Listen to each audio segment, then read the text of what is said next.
Report channel पर आप लोगों का एक बार फिर स्वागत है। साथियों, बहुत दिन से मैं सहारा इंडिया के बारे में वीडियो नहीं बना पाया क्योंकि इस समय सहारा इंडिया से संबंधित कोई नया समाचार सहारा इंडिया कंपनी से या सरकार के द्वारा से प्राप्त नहीं हो पाई, जिसके बदौलत मैं सहारा से संबंधित वीडियो नहीं बना पाया। हालांकि अभी जन आंदोलन संघर्ष मोर्चा समिति ऑल इंडिया के द्वारा ये कॉल दिया गया है जो 5 से 7 अगस्त को दिल्ली के जंतर मंतर पर एक प्रदर्शन आंदोलन करने का प्रावधान किया गया है, जो बहुत ही अच्छा है। साथियों, अगर सरकार आम लोगों के आवाज़ों से, आम लोगों के दुख तकलीफ को दरकिनार करते हुए नहीं जागती है और कुंभकर्ण की नींद सोई रहती है, सरकार जब निरंकुश हो जाती है तो हम लोगों के पास, हम आम आवाम के पास सिर्फ एक ही रास्ता बचता है कि हम आंदोलन, धरना, प्रदर्शन इत्यादि करें। और धरना, आंदोलन, प्रदर्शन, हड़ताल से सरकार की नींद शायद खुल जाए। तो उसी के तहत एक बहुत ही अच्छी पहल किया जा रहा है। शायद इस आंदोलन से हम लोगों को कुछ हासिल हो सके। फिर भी अगर साथियों हम ये देख रहे हैं कि सरकार ने लोकसभा में एक अपने प्रश्न के जवाब में बताया है कि लगभग 13 करोड़ लोगों ने सहारा इंडिया में पैसा निवेश किया है, जो राशि लगभग 1,20,000 करोड़ के आसपास है। ये जानकारी सरकार ने लोकसभा में एक प्रश्न के जवाब में दिया है। जब सरकार को जानकारी है कि लगभग 13,000 करोड़ लोगों का पैसा सहारा इंडिया में जमा है, फिर भी सरकार इन पैसों का भुगतान कराने के लिए कोई पहल नहीं की है। आज दिन तक प्रधानमंत्री जी ने सहारा के निवेशकों का भुगतान कैसे होगा, इसके बारे में कोई चर्चा नहीं किए हैं। तो निश्चित ही हम लोगों के पास अब एक ही विकल्प बचता है कि हम लोग धरना, प्रदर्शन, आंदोलन करें ताकि सरकार को अपना पक्ष, अपना रुख स्पष्ट करना पड़े कि हम सहारा के निवेशकों के साथ क्या करेंगे। अन्यथा एक बहुत ही महत्वपूर्ण शस्त्र हम लोगों के पास और बचता है, जो शस्त्र है हम लोगों को वोट देने का शस्त्र, जिसको हम ब्रह्मास्त्र भी कह सकते हैं। साथियों, हम आप लोगों से कहना चाहते हैं कि 13 करोड़ लोगों ने पैसा जमा किया है। 13 करोड़ लोगों ने पैसा जमा नहीं किया है साथियों, जबकि हम ऐसा मान सकते हैं कि 13 करोड़ परिवारों ने पैसा जमा किया है। यानी 13 करोड़ परिवार, और एक परिवार में कम से कम 4-5 सदस्य तो होते ही हैं। अगर हम 5 सदस्य के हिसाब से देखें तो 13×5 = 65, यानी 65,000 करोड़, 65 करोड़ लोगों ने पैसा जमा किया है, जबकि हमारे देश की कुल आबादी ही लगभग 130-140 करोड़ है। उसके हिसाब से हम आधे से अधिक आबादी लगभग सहारा इंडिया में निवेश किए हैं, फिर भी सहारा सरकार का इस ओर ध्यान नहीं जा रहा है। तो इसके लिए हम सरकार को इस आंदोलन में जो 5 से 7 अगस्त को होने जा रहा है, हम सरकार को स्पष्ट वार्निंग दें कि अगर सरकार फला तारीख तक सहारा के निवेशकों का भुगतान नहीं करवाती है, चाहे सहारा इंडिया करे चाहे सरकार करे, दोनों एक ही चीज़ है। सहारा के पास अगर पैसा नहीं है तो भारत सरकार कर्ज दे और सहारा निवेशकों का भुगतान कराए। अगर भुगतान कराना सुनिश्चित नहीं करती है तो सहारा इंडिया के निवेशक, सहारा इंडिया के कार्यकर्ता, सहारा इंडिया के कर्मचारी सभी ये प्रण लें कि आगामी जो 2024 में लोकसभा चुनाव होने वाला है तथा 23 में 5 राज्यों का विधानसभा चुनाव होने वाले हैं, उसमें हम लोग निश्चित प्रण करें कि हम सत्ता पक्ष यानी सत्तारूढ़ दल को हम समर्थन नहीं करेंगे किसी भी हालत में, चाहे हम अपना वोट नोटा में ही क्यों न दबाएं, लेकिन सत्ता पक्ष को हमारा समर्थन नहीं होगा। और जो हमारा भुगतान कराने के लिए तत्पर होगा, अब चूंकि सरकार तो तत्पर हो नहीं रही है, सरकार कोई अपना स्टेटमेंट दे नहीं रही है, तो हमें निश्चित ही मजबूर होके दूसरे पार्टी को सत्ता में लाना होगा और इस पार्टी को सत्ता से हटाना होगा, तभी हम लोगों का कल्याण होगा। इसके अलावा साथियों एक मुद्दा हमारे पास और बचता है, क्योंकि न्यायपालिका पर हम सब लोगों का विश्वास है और न्यायपालिका सबसे सर्वोच्च है। न्यायपालिका सरकार को भी आदेश दे सकती है, न्यायपालिका सरकार के भी ऊपर है।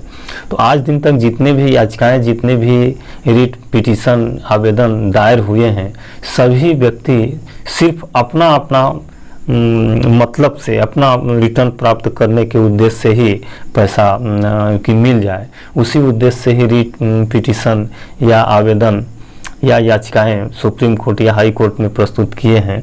आज दिन तक सहारा इंडिया के रूप में कोई जनहित याचिका जो संपूर्ण लोगों का प्रतिनिधित्व करे, ऐसा याचिका अभी तक सुप्रीम कोर्ट या हाई कोर्ट में प्रस्तुत नहीं किया गया है।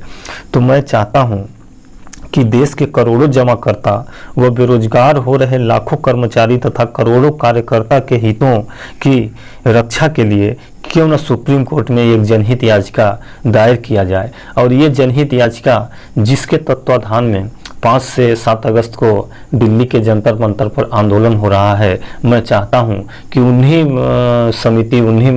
कमेटी के द्वारा ही एक जनहित याचिका माननीय सुप्रीम कोर्ट में लगाई जाए और माननीय सुप्रीम कोर्ट से यह मांग किया जाए कि चूँकि सेबी के पास भी बार बार इश्तेहार प्रकाशन देने के बाद और अंतिम विज्ञापन प्रकाशन देने के बाद उनके पास कोई क्लेम नहीं आया और सहारा इंडिया का पैसा फालतू पड़ा हुआ है, वो पैसा सहारा इंडिया को रिटर्न करे। और भारत सरकार चूँकि लाइसेंस जारी किया है, तो भारत सरकार ये सुनिश्चित करे कि हम अपने निवेशकों का भुगतान कैसे करेंगे। अगर सहारा इंडिया के पास राशि नहीं है भुगतान करने के लिए, तो भारत सरकार लोन की व्यवस्था कराए और लोन के माध्यम से या सहारा की जो प्रॉपर्टी है उस प्रॉपर्टी को गिरवी रख के या बिक्री करके सहारा इंडिया का निवेशकों का भुगतान कराना सुनिश्चित कराए। तो इस तरह से हम एक जनहित याचिका माननीय सुप्रीम कोर्ट में दायर करें और उन्हीं कमेटी के तत्वाधान में दायर करें। साथियों हम एक कहना चाहते हैं कि जब एक आतंकवादी एक रेपिस्ट को बचाने के लिए रात में हाई कोर्ट, सुप्रीम कोर्ट एवं लोअर कोर्ट रात में जब खुल सकती है और त्वरित सुनवाई हो सकती है, एक ही दिन में लोअर कोर्ट में जजमेंट हुआ, हाई कोर्ट में जजमेंट हुआ, सुप्रीम कोर्ट में जजमेंट हुआ, एक दिन एक रात में, तो हमारे देश के 13 करोड़ लोगों की समस्याओं के लिए क्यों नहीं सुप्रीम कोर्ट में या हाई कोर्ट में जनहित याचिका लगाया जा सकता है। और आवेदन के साथ ही यह मांग किया जाए कि चूंकि इसमें लंबी डेट न दिया जाए और यह प्रकरण 13 करोड़ लोगों से जुड़ा हुआ है, इसलिए इस प्रकरण की सुनवाई त्वरित गति से करते हुए तत्काल इसका निराकरण किया जाए और निवेशकों के हक में फैसला दिया जाए। क्योंकि निवेशक की इसमें कोई गलती तो दिखती नहीं है भैया, जहां अपने को फायदा रहेगा वहां हर व्यक्ति जाता है। ये मानव जाति का एक विलक्षण ही है, लक्षण ही हम कह सकते हैं कि लाभ अपना हर एक व्यक्ति देखता है, सोचता है, उस पर विचार करता है। जब 78 से कंपनी चल रही है तो हर एक व्यक्ति का उस पर विश्वास बन गया था, एक आस्था जुड़ गया था, लोग आंख मूंद कर सहारा पर विश्वास करते थे। तो उस विश्वास को कायम रखा जाए और इस तरह से मैंने याचिका लगा के लोगों का भुगतान सुनिश्चित कराया जाए। इसके अलावा आज सभी निवेशक तथा कार्यकर्ता को एकजुट होने की आवश्यकता है, क्योंकि ऑल इंडिया संघर्ष मोर्चा जन समिति जो बनाए हैं, जिनके तत्वाधान में दिल्ली में आंदोलन किया जा रहा है, उनके माध्यम से बहुत सारे लोग एकत्रित हुए हैं, बहुत सारे मेंबर उसमें जुड़े हैं और बहुत सारे लोग अपना अनुदान भी दे रहे हैं। उसमें अपना अलग लोग अपना जो भी जमा करता है, निवेशक हैं, कार्यकर्ता हैं, वो सभी लोग अनुदान दें और एक राशि एकत्रित हो, जिससे हमारा ये आंदोलन जो 5 से 7 अगस्त को है वो संपन्न हो। और आंदोलन संपन्न होने के बाद ही हम एक फ्रेश जनहित याचिका सुप्रीम कोर्ट में सारे लोगों के समर्थन से एक याचिका प्रस्तुत करें और माननीय सुप्रीम कोर्ट से निवेदन करें। क्योंकि सुप्रीम कोर्ट तो अन्य चीज़ों को देखती नहीं है, सुनती नहीं है, क्योंकि सुप्रीम कोर्ट की आंख पे पट्टी बंधी है।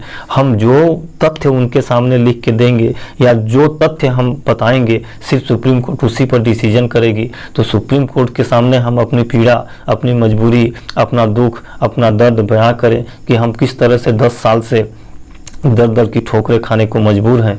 इसलिए हम निवेदन करें कि अब हमारे निवेशकों का भुगतान तत्काल कराया जाए। इस तरह से हमें जनहित याचिका दायर करने के लिए आप सभी लोगों को तैयार होना है और मैं ये उक्त कमेटी से निवेदन करूंगा कि आप लोग कृपया एक जनहित याचिका माननीय सुप्रीम कोर्ट में दायर करें ताकि निवेशकों का भुगतान हो सके।